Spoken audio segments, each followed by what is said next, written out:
Bring it back. Hey guys, welcome back to another NRL Fantasy Fanatics video. Welcome to the TLT. How are you, Will? Yeah, I'm good, mate. How are you? Yeah, good. Just excited for another week of fantasy, another bye period. So looking into the first game, it's a big game for these two sides. The Dogs to hold their position on the top of the ladder with the Raiders, or the Broncos to make a move for the top four. We look at Connor Tracy there at one. He had a good game last week. Do you think he can go on with it? Yeah, I do think he's probably a bit inconsistent, but he's playing on the best team in the NRL right now, or close to it. So he's obviously going to get those attacking stats. Yeah, yeah. Well, you look further down, Chihuahuas in the side, Burden, Sexton. You're not really looking to buy them. There's a lot better fantasy halves there, but looking to the edges. Oh, we'll go Reed Marnie at hooker. You've said he's a big hooker option. What's your thoughts behind it? Well, now with Lachlan Galvin on the bench, I do think that his minutes are less and less because I think they go Bailey Hayward to nine or even Galvin at nine. And I think they want to try and get him as many minutes as they can. And Reed is on the out of the club. As he said, he's not going to be there last week. So the more and more thinking I do on Reed, the more and more I don't want to buy him. Yeah, yeah. Yeah, we look at Kickow and Preston Kickow and Preston both 60s, both playing extremely good footy. Yeah, they're getting a lot of ball close to the try line, and they're definitely threatening the try line and can go over the attacking stats. Out of Kickow and Preston, who are you looking up to buy out of the two if you were making a pivot home? I personally think Preston's going to be one of the best edges, but I would personally look to buy Kickout at just a little bit of a cheaper price. And we all know what Kickout can do. Like he hasn't scored many tries this season, and he is so like valuable for the Bulldogs, and he's just playing such good football there that I think Kickout, but Kickout probably comes with a lot more risk than Preston, and I've been one that likes to take a lot more risk in fantasy. Yeah, yeah, definitely make those ranks. But you look on the bench there, Gavin, Curran. Yeah, you're not really looking to buy any of them. Maybe if Curran gets a starting spot back. Selwyn Cobbo back into the side. Good to see him back there. He's definitely not a pickup. But you said Karapani priced at about 380K. He's been playing well. They look to go to his side. Do you think he's a sneaky little pickup? Yeah, I do still think he's pick up. I mean, he's been in my team and he scored 5 tries in 3 games. But I mean, Shimasaki scored bulk tries this season. It looks like they want to go to his side. He looks like a good defender too. I don't know if you saw it, but he got that try-saving tackle, and their winger was in for all money there. So I do think Cobo is, sorry, not Cobo, Karapani is still a very, very good option there, and with a low break even this week. Yeah, looking through, not really much value out of Mariner, Jesse Katoni, or Ezra. But Adam Reynolds, if he can stay fit and keep leading the side to maybe into the final series, he's got to be playing some good footy. And at the moment, he's playing his attacking half style. He's kicking big. He's got value there. Do you think he's definitely a pickup you might look to out of those halves?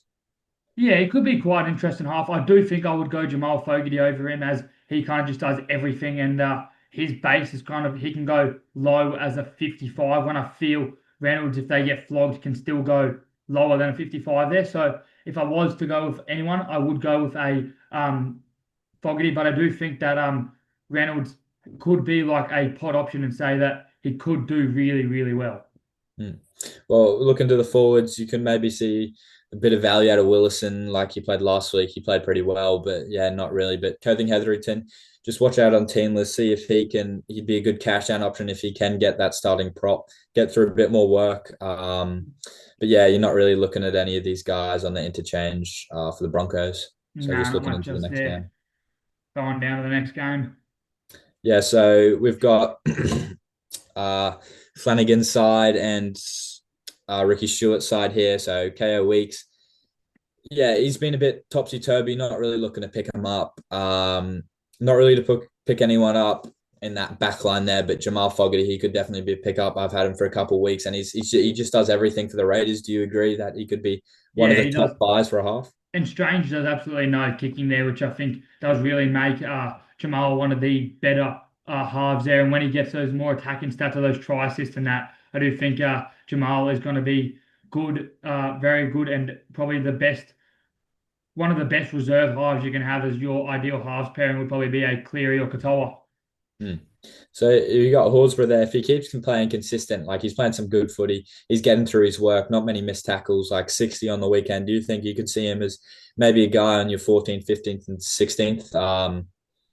for the Yeah, pivot well, home. he's playing quite good minutes, but I mean, it has been Horsburgh. His minutes have been a little bit worrying all season, and it is Ricky, so it does come with a little bit of risk there. But I do think he is playing really well, and he's so important for the Raiders for this run home there.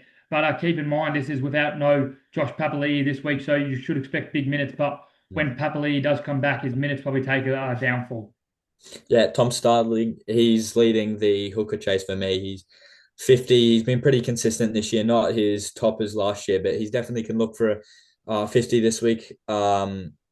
Yeah, with on the bench, he could get a couple minutes taken off him, but I reckon he could still be in for a 40, 50. Take that of him. Do you think he's the lead hooker option? Yeah, I do. I think we all know what he can do. Like we all know he can put up huge scores there, and I do think that it's only like I do think they're playing well, and they're going to keep Tom on the field for as long as they can. So yeah, I've got a lot of interest in Tom Starling this week. Yeah, with Tarpany, you could be looking to pivot him on, but you're holding him at the moment, see how he goes. If he is at those 40s, you can definitely move him on, cash him down to someone cheaper, and then cash up someone else. But Zach Hosking, yeah, he's played some good footy. But yeah, he's just a hold at the moment, in my opinion.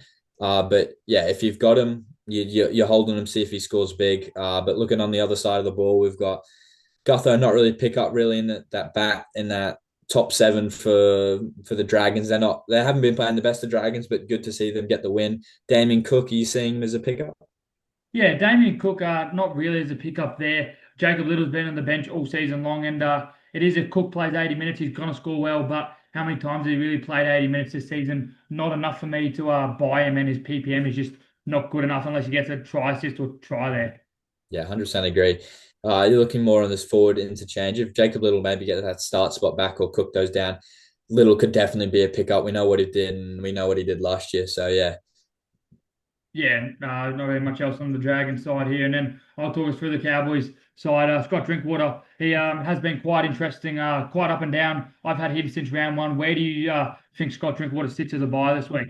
Well, 500K, definitely it'll be tough against a Storm, but yeah, I still think he's a pickup this week. You've got him at um, pretty much.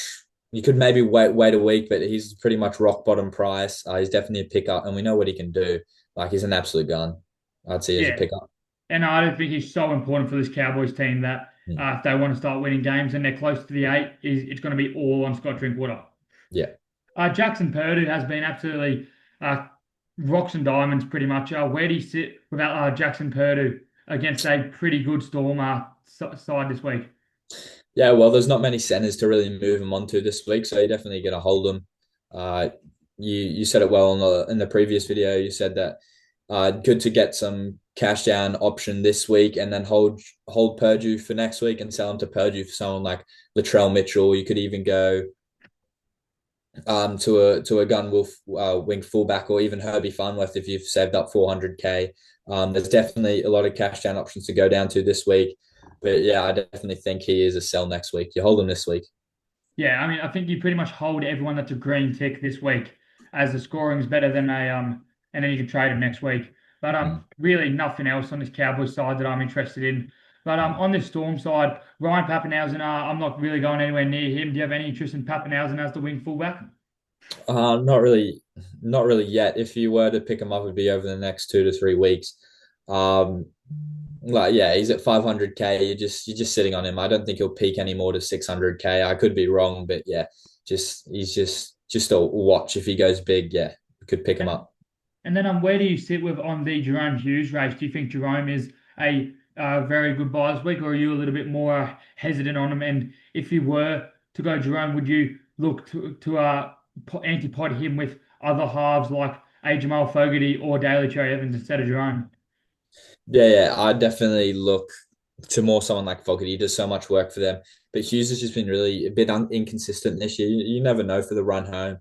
He could be fired up and ready to go and playing his best footy. But yeah, I just don't think this year has been a bit inconsistent. Like last year, went on an absolute run to win that Dally M. So yeah, I think you could look to better options like DCE, or the top two. Cattell, I wouldn't pick up Cattell this week, but definitely Fogarty is a really good option. Yeah, but I do think that Hughes can come back to that Yeah. 800K player, but with Munster and a fit Munster there, he doesn't have to do as much for this team. So he kind of takes a big hit on his scoring.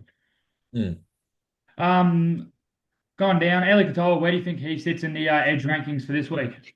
Yeah, I see him pretty highly. Like last week, people wondering about trades, who to bring in, and I was just messaging in the DM. Like, I think Katoa's a sneaky little pod. This pod, like, he can have an absolute run home.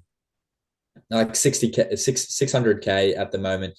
He's that 700K guy. He even could get up to 800K. You know what he can do. If he gets over the line, it's a guaranteed 60 to 70. So yeah, you definitely, I wouldn't maybe, yeah, you're looking to pick him up next week, but it's just generally your opinion on what's happening, I reckon. Yeah, and he's such a strong edge there. So, first of all, I want to talk about the Tigers team here. Jack Bird on the number 12 spot with Alex Safe off to the bench. Where do you think Jack Bird sits as a buy this week at 330-ish K? Someone you can put in your center or your edge spot and maybe kind of use like Couchman down to Bird and have that cash to upgrade Yeah, elsewhere next week when all the Origin players are back. yeah, it's such a good guy to even for the pivot home to make some money, and you could like move him on. He's such a good cash down option for this period, and then upgrade someone like Purdue next week with the cash you have. Yeah, I think he's definitely a good pickup. Definitely awesome cash down option. You have so much cash in the bank. It does come with a little bit of a risk, though, considering the Yeah, fact that he could lose his spot or not play 80, or he's so versatile that he could go back to the centers or something there. But I do think that if you were willing to take a risk, then Jack Bird's probably your guy. mm. Um, Not really much else on the side. Terrell May still a very strong buy. He's probably going to be the best captain option this week. Where do you sit with Latu Fainu? Do you still think he's a buy in a half position? Yeah. I definitely again cash down options. You're looking to cash down this week. Whoever has the green tick next to him, he's a good 30, 40 this week. Hopefully, he does a bit well, even maybe with a bit more attacking stats. We know Dewey's going to do a lot of work at 5'8" with the experience he has in the league. But yeah, with a young guy, he might get you 40, maybe a couple of attacking stats. A try could boost that. So yeah, he's looking for a good cash down option, but definitely not. You're not looking him to move him to your starting side for future ahead. Yeah, and then I think if you want to wing fullback this week, James Tedesco is your man. I think he's Mm. going to be a season-long keeper there, and if you have enough money to bring him in, he's been so good for the Roosters this season that I think you kind of have to buy him if you need a wing fullback this week. Yeah. But I would not be trading Jacob Courage to him, as I think that'll be a fairly uh, Sideways trade. wanted trade. Yeah. Mm. Tom Rodwell, Jackson Rodwell's cousin, comes into the starting wing spot there. I wouldn't be looking to buy Tom. I think it's just probably a 1 week play there. Who drops Yeah. out for him to come in? Do you That's know at Toya all? probably, and they, yeah. Or does Mark goes to the center, then Yeah, Toya comes Mark's, to the yeah. yeah. Yeah, but Hugo Savala, he's probably one to hold too. But you don't want to use all your trades this week because he probably has to be moved on eventually when he moves to that 5'8" spot and kind of Yeah. loses control of this team. But he's Been playing definitely one to well. hold. And then really any interest in any of these forwards other than Nat White? Yeah, yeah, not really. I'm not really looking to move on to any of these forwards. He's just a look for White. Like he can be a bit inconsistent with 40, 60 ranging. I don't think he's a big pickup option. So yeah, I'm not really looking at any of these forwards moving on. Yeah, and on to the very last game of the round. Do you want to talk us through it? Yeah. So Hopewadi, if he can hold that spot, there has been rumors that Travojevic could stay at center. But yeah, it's just to wait and see if Hopewadi keeps playing well. And you hear news that Travojevic will finish the season. He could be look to be a buy. But yeah, Travojevic definitely a buy this week if you haven't had him. If you need a center this wing fullback this week, Travojevic is. I reckon he's going to start hitting his ground running again soon. We know how many injuries he's had. He's just been keep getting back up, and I think it's time for him to shine soon. I wouldn't say Ruben Garrick's a buy, but he's definitely a hold if you have him. Would you agree? Yeah, definitely there. Until he moves back to that center position, I wouldn't be looking to buy him on the wing. Mm. Moving down, not really much value in Jazz Tavanga at your hooker spot, but you talked us through Corey Waddell in the previous video. Why would you pick him up?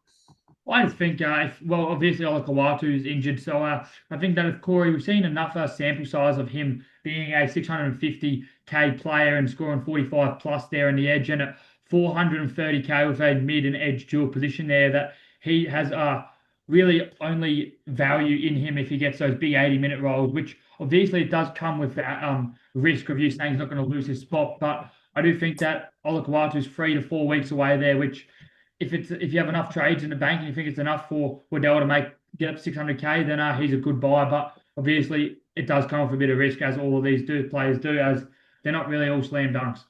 Yeah, yeah. Well, you see Jake Simpkin, he's gone to the interchange. He just pretty much red line through his buy for him as a buy. Yeah, not much on that interchange. You see Alex Johnson, obviously, he can score a couple more to boost his try scoring tally to close to the most at fullback. Not really an option, I'd say. Is Latrell comes straight back into that side and he goes back to low scoring on the wing. You got Ewan Aiken there. He's at center position. You see him as a sell this week. Not a sell because he's a green tick, but Yeah. I think if he stays at centre this week and then he's got the bye next week, I think you could really look to move him on as Talis Duncan is playing so well. But keep in mind that I think he could maybe come and play over Joey Arrow in a couple of weeks there. But Mm. if you think he's not going to play over there, he's stuck at centre, then because I do think that I'll move Jack White and back to the centre position, then I'll move Hubner back to the bench with Arrow coming back to 13. So I would look to hold him, but if you don't think that's going to happen, then yeah, he's a sell at centre. Yeah, you see Jack White. Do you see him as a pickup at all? No, because I think he's going to move straight back to I Yeah. think he's going to move straight back to centre when Cody Walker's back from the interchange or the Yeah, so does emergency. that if when Walker comes back, it pushes Campbell pushes Jack Wyden back to the centers, then Ewan Aiken.